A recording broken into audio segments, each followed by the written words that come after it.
What's going on, guys? Today we're on the 94 Magna 750 VF750C stock pipes. So at some point this summer I told my dad to jump on this bike and I said just feel it out, see what you think. It's never really let me down. This did have, I'm questioning a charging issue. The charging is just low, so I'm not sure I trust it at the moment. But I told him to jump on it and see how he felt. And he went to grab the brake. And the front brake is seized in here. So, I was like, well, that's not great. This bike hasn't let me down yet for major issues. But stuff sitting outside, that's going to happen. So what happened was, this was actually seized in a closed position to our rotor down there. I think this was already cleaned, so I don't think I'm concerned about that. It's just this. That's not going to work. So all I did was went on eBay, ordered up a new one. Ooh, I ordered a chrome one. All right. So, pretty much looks the same.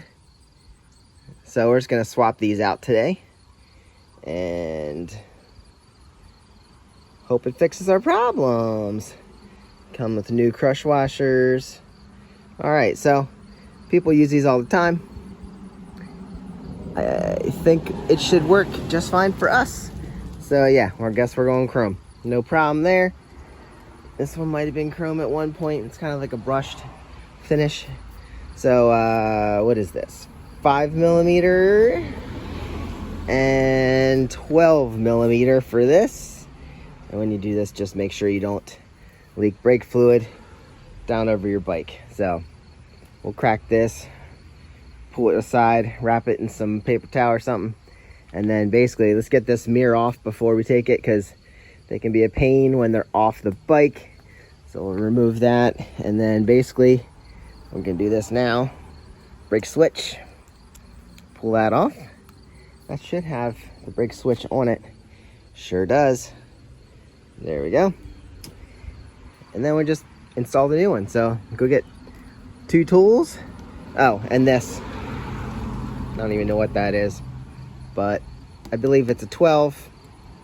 I'm guessing 5mm hex, and we'll be good to go.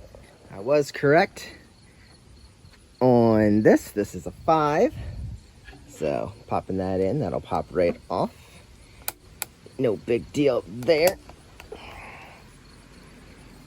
Pretty much an easy swap here, but you do have to know what you're doing. And we have some follow-up to bleed the system. This is a 14, but these are aftermarket, and that cracked right up. It was great. And then I went to turn it because you really don't have another option to turn it. Maybe I can use my 14 now that it's up.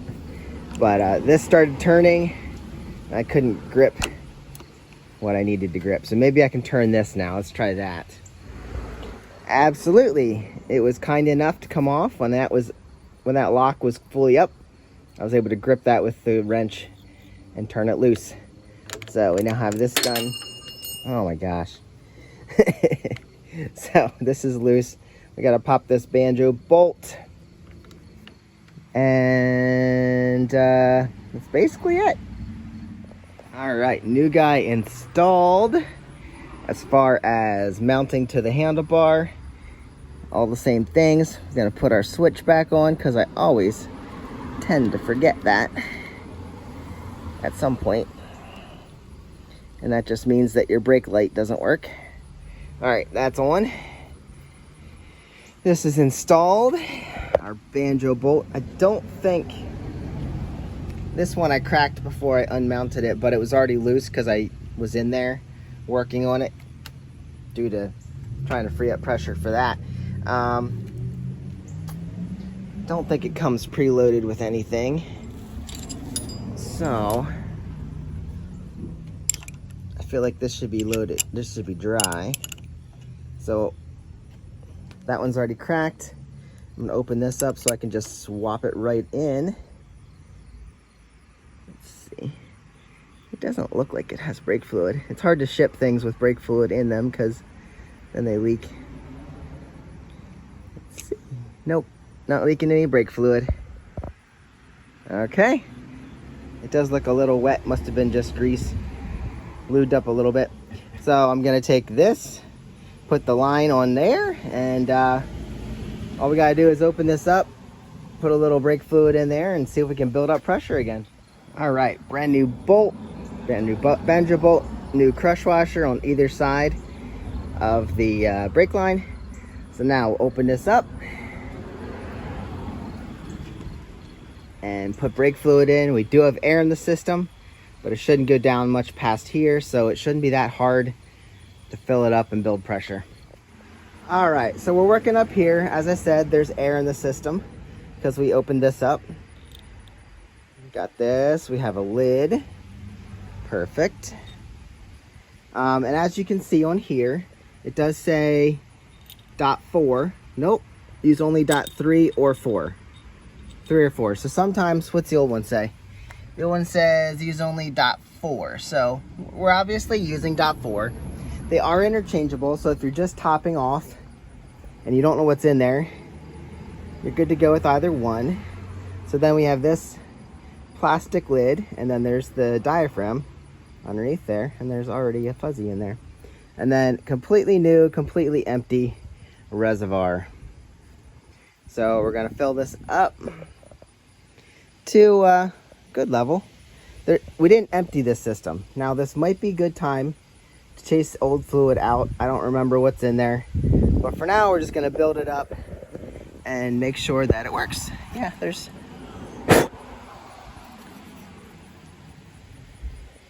I thought that was a piece of dirt down there. It's just the casting. All right, so that'll get brake fluid. Down here, before we do any of that and start building fluid, we need to push these pistons back in. See, they're pushed out a little bit. So I got my rag here. I'm gonna take a C-clamp, put it on there, and use the back of the pads here and push them back in. And then I gotta remount that. So we're not just building pressure here, pushing the pistons out the whole way. So let's get this remounted and hopefully everything functions. All right, got her mounted back on. 2 12mm bolts tightened down. So she's all ready to go. And we'll put our fluid in here and get started. Get started with pumping. Now this of course needs to come from an unopened, say it with me, unopened container.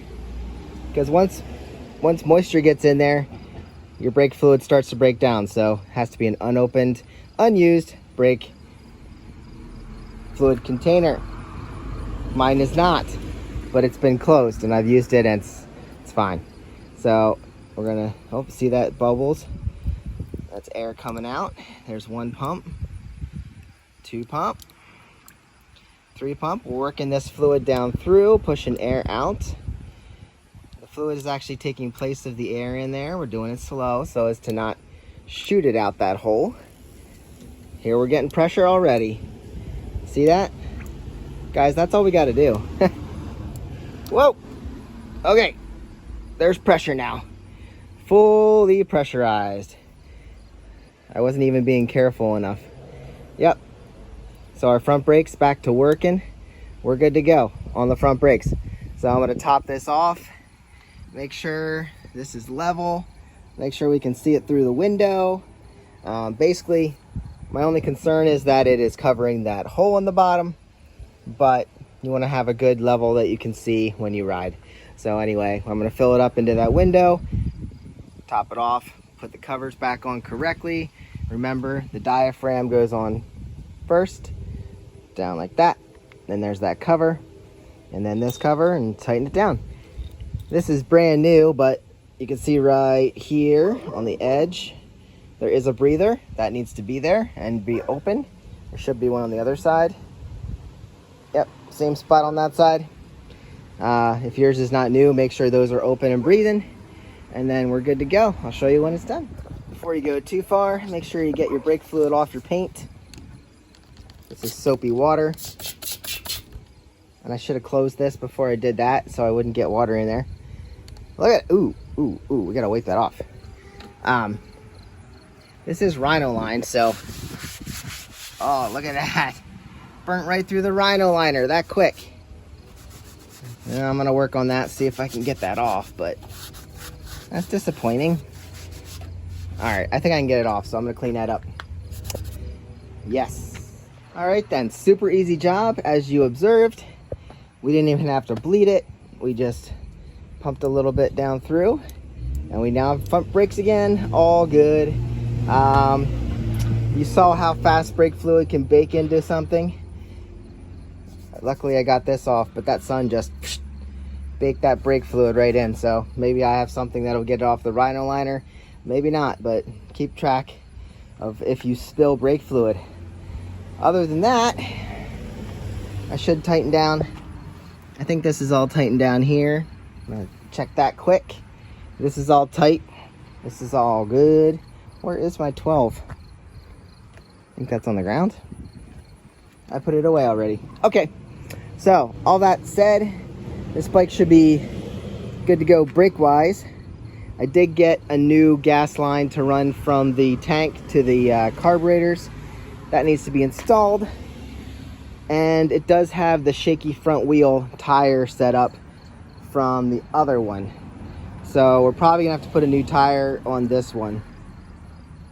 That is probably true. But now we can take it for a spin, see if that's really the reason that the wrecked Honda Magna was being shaky up front. Probably is. So anyway, probably gonna need to put a tire on the front of this one. Other than that, I keep saying other than that, I think she's good to go.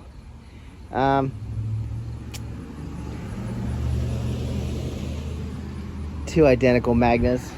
That's a 97. This is a 94. The wrecked one's a 97. I did pull the pipes off of that one, so those are missing. So anyway, we got to put the mirror back on quick so we can see what we're doing. I'll do that off camera and everything will be good to go. She should fit right down in here. There we go. Once you get started, then it's easier. All right, guys.